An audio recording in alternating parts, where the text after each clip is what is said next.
Okay, this here is musclewood, blue beech, American hornbeam. It's called all those things. You can see how it does sort of have a muscle type of a look to it. If you watch my video on bushcraft wedges, the wedge that I use in that video to split the piece of hickory was made out of this wood here. You can see the leaves alternating about 2 to 4 inches long. Stick with me and I'll show you a real nice example of this wood.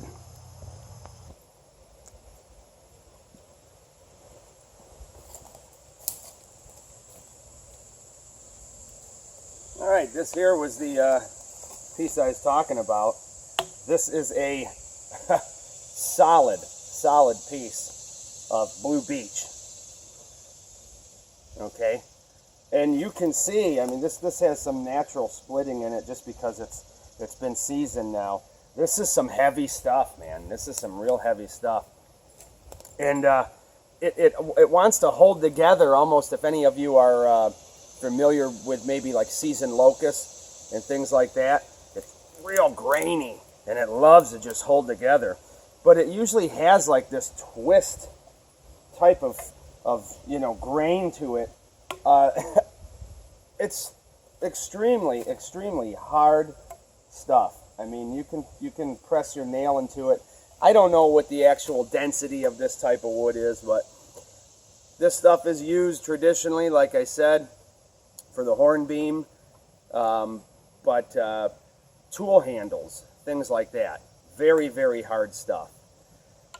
I've got like a sledgehammer that the handle has a pretty bad split in it.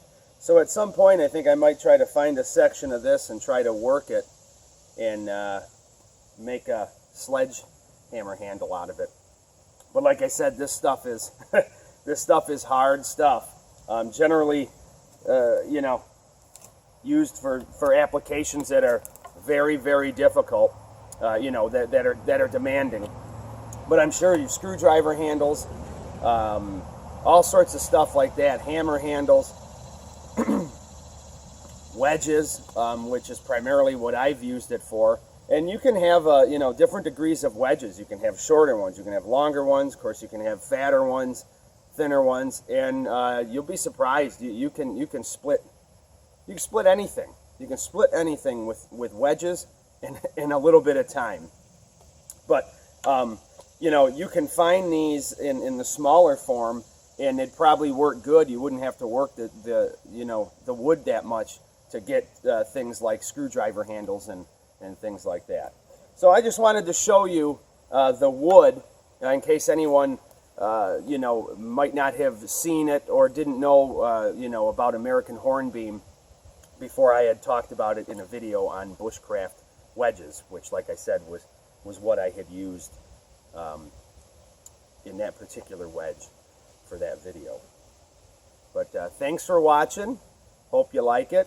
And go out. This tree is pretty much eastern USA.